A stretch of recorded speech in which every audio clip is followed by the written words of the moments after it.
राम प्रसाद अपने ऑटो में बहुत गुस्से में घर आया था। वो घर आके पार्किंग भी ठीक से नहीं करता है। गाड़ी को दीवार से चिपकाकर लगा के वो उतने ही गुस्से में वहाँ मौजूद एक बेड पे बैठता है। वही दरवाजे के पास उसके लिए इंतजार कर रही उसकी पत्नी रमा देवी ये सब देख, अरे क्या हुआ जी, क्यों इतना गुस्सा? गुस्सा नहीं तो और क्या आएगा, ऐसे वो क्रोध में बात करता है। हाय भगवान, पहले ये तो बताओ कि हुआ क्या, इस गुस्से का कारण क्या है? अरे हर रोज इतना मेहनत करके जो पैसे मैं कमा रहा हूँ वो सब तो पेट्रोल भरवाने में ही जा रहा है। अब मेरे बचत के क्या पैसे रहेंगे और मैं क्या कमाऊंगा? अच्छा, तो बढ़ रहे पेट्रोल रेट्स पे है आपका गुस्सा? मैंने तो कुछ और ही सोच लिया था। अच्छा, तो तुम्हें मेरा वजह छोटा लग रहा है? अब आप अकेले तो नहीं हो ना जो इस मुश्किल से गुजर रहा है। देश के सारे लोग इसी मुश्किल से गुजर रहे हैं। तो क्या मैं गुस्सा नहीं कर सकता हूँ इस बात पे? नहीं, मैं ये कह रही हूँ कि सिर्फ आपके गुस्से से कुछ नहीं होगा। आपके ही तरह अगर सभी को इतना गुस्सा आया, सिर्फ तभी इस मुसीबत का एक हल मिलेगा। अच्छा, तो मैं क्या करूँ वो भी तुम ही बता दो। तो पहले आप इस पेट्रोल रेट्स के बारे में सोचना बंद कीजिए और ये सोचिए कि हर रोज आपके ऑटो चढ़ रहे ग्राहकों को दुगना कैसे बनाएं। मतलब अब मैं क्या करूं? मेरे एक ऑटो को दो में बनाऊं या फिर मेरे ऑटो के पीछे एक और ऑटो लगाऊं? ऐसे पूछता है गुस्से में। इतने में रमा देवी कुछ कहने ही जा रही थी कि राम प्रसाद को ऐसे लगता है कि अचानक उसे कुछ समझ आया और वहाँ से उठकर तुरंत उसके ऑटो के पास जाकर उसे जांचने लगता है।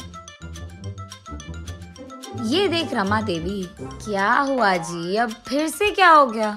ऑटो को ऐसे जांच क्यों रहे हो आप? खा जाओगे क्या उस ऑटो को? अरे नहीं, मैं ऑटो को नहीं खा रहा। अभी मुझे एक अच्छा आइडिया मिला है, बस यही सोच रहा हूँ कि उसको करके कैसे दिखाऊं, ऐसे कहता है। फिर रमा देवी कुछ कहने ही जा रही थी कि राम प्रसाद उसको सुने बिना ऑटो में बैठकर वहाँ से चले जाता है।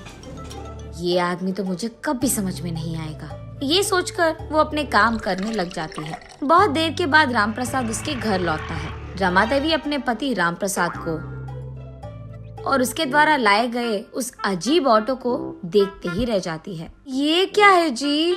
ऐसे पूछती है आश्चर्यचकित होकर। अब तुम ही तो कह रही थी कुछ देर पहले कि मेरे ग्राहकों को दुगना बनाना चाहिए, तभी मुझे ये विचार आया। मैं एक पुराने ऑटो को लेकर उसके सामने के भाग को काट कर उस भाग को मेरे ऑटो से जोड़ दिया है मैंने।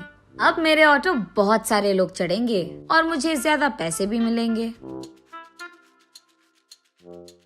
मेरा पति तो बहुत चालाक है, ऐसे कहकर खुश हो जाती है रमा देवी। अगले दिन से राम प्रसाद की सोच के अनुसार ही बिना कोई मतलब के भी बहुत सारे लोग राम प्रसाद के अनोखे ऑटो में सैर करने चढ़ जाते थे और इसी कारण उसको बहुत सारे पैसे मिलने लगे। उसका तो लाभ चल रहा था। ऐसे ही कुछ दिनों में राम प्रसाद का ऑटो सुबह से शाम तक बहुत भीड़ था और पैसे भी उसे ऐसे ही मिलते थे। इतना कि राम प्रसाद को आराम करने का भी समय नहीं था। ऐसे कुछ दिन चल रहा था। उसके बाद उसके भीड़ित ऑटो को देख पुलिस उसके पास आते हैं। ऑटो को रोककर ये कहते हैं कि परमिशन के बिना ऐसे अनोखे ऑटो को चलाना कानून के खिलाफ है। इसीलिए वो लोग राम प्रसाद को गिरफ्तार करके उसके ऑटो को भी स्टेशन ले आते हैं। पुलिस स्टेशन पहुंचने पर राम प्रसाद देखता है कि उसके ही ऑटो के जैसे वहाँ एक और ऑटो मौजूद है। वो देख उसे लगता है कि उसी की तरह किसी और को वही विचार आया होगा। ये सोचते हुए वो पुलिस स्टेशन के अंदर जाता है। वहाँ मौजूद पुलिस इंस्पेक्टर, क्या सोच रहे हो तुम अपने आप को? तुम्हारे इस अनोखे ऑटो में लोगों को बिठाकर ग्राहकों को डराना चाहते हो तुम? और इतना ही नहीं, तुम अपने ही जैसे ऑटो बनाकर बेच भी रहे हो। चल क्या रहा है हाँ? ऐसे पूछता है वो police officer. Sir, petrol rate बढ़ जा रहे हैं और पैसे कम पड़ गए, इसलिए पैसे कमाने के लिए मैंने अपना दिमाग का इस्तेमाल करके इस ऑटो को ऐसे बनाया, लेकिन मैंने कभी भी ऐसे वाले ऑटो बनाकर किसी को बेचा नहीं साहब।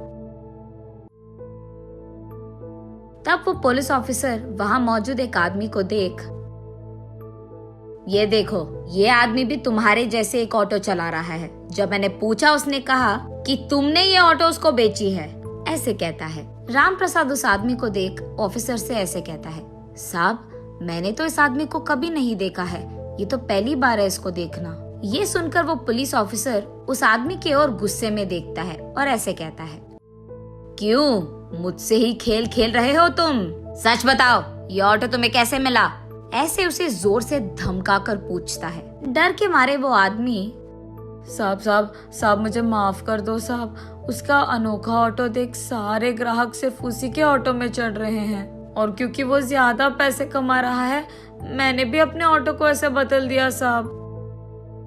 सुनो, इस आदमी को जेल में डाल दो और इसका ऑटो कहीं पे बेच दो।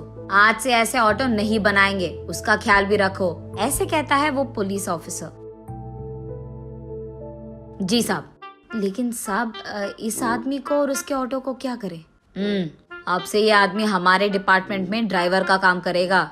उसी ऑटो में वो हर रोज ट्रैफिक रूल्स के बारे में, रोड पे सुरक्षित रहने के बारे में, ट्रैफिक रूल्स के खिलाफ जाने पर क्या क्या होगा, ये सब माइक लगाकर ये सारे शहर के गली गली में घूम कर बोलेगा। सब लोगों को ये अपने ऑटो में घूमते हुए जागरूकता देते रहेगा। ये कहकर वो पुलिस ऑफिसर वहाँ से चले जाता है।